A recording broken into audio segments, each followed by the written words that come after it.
पुन्हा एकदा वैष्णवीकडे जातोय। वैष्णवी एक महत्त्वाची बातमी घेऊन येते। वैष्णवी, अर्थातच श्रीरंगा, देशासह मुंबईकरांचं सुद्धा या अर्थसंकल्पाकडे विशेष लक्ष लागलंय। देशाची आर्थिक राजधानी असलेल्या मुंबईला दरवर्षी अर्थसंकल्पातून मोठ्या अपेक्षा असतात। यंदा सुद्धा पायाभूत सुविधा, वाहतूक आणि नागरी जीवनाशी संबंधित महत्त्वाच्या घोषणांकडे मुंबईकडे अगदी आशेनं पाहत आहेत। मुंबईसाठी सगळ्यात महत्त्वाचा मुद्दा म्हणजेच मुंबई अहमदाबाद बुलेट ट्रेनचा प्रकल्प। हाच प्रकल्प अनेक वर्षांपासून चर्चेत आहे। भूसंपादन, निधी आणि तांत्रिक अडचणींमुळे कामाचा वेग अपेक्षेप्रमाणे वाढलेला नाहीये। यंदाच्या अर्थसंकल्पात मुंबईसाठी काय तरतुदी आहेत ते आता पाहावं लागणार आहे।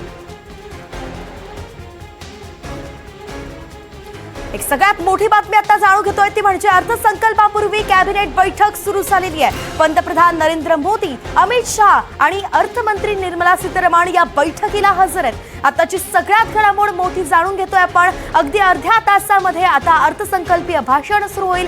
त्याआधी अर्थसंकल्पापूर्वी कॅबिनेट बैठक सुरू झाली आहे, ज्यामध्ये पंतप्रधान नरेंद्र मोदी आहेत, केंद्रीय मंत्री अमित शहा आहेत आणि खुद्द केंद्रीय अर्थमंत्री निर्मला सीतारामन उपस्थित आहेत। या तिघांमध्ये ही बैठक होते आणि त्यानंतर संसदेत आज देशाचं बजेट सादर केलं जाईल।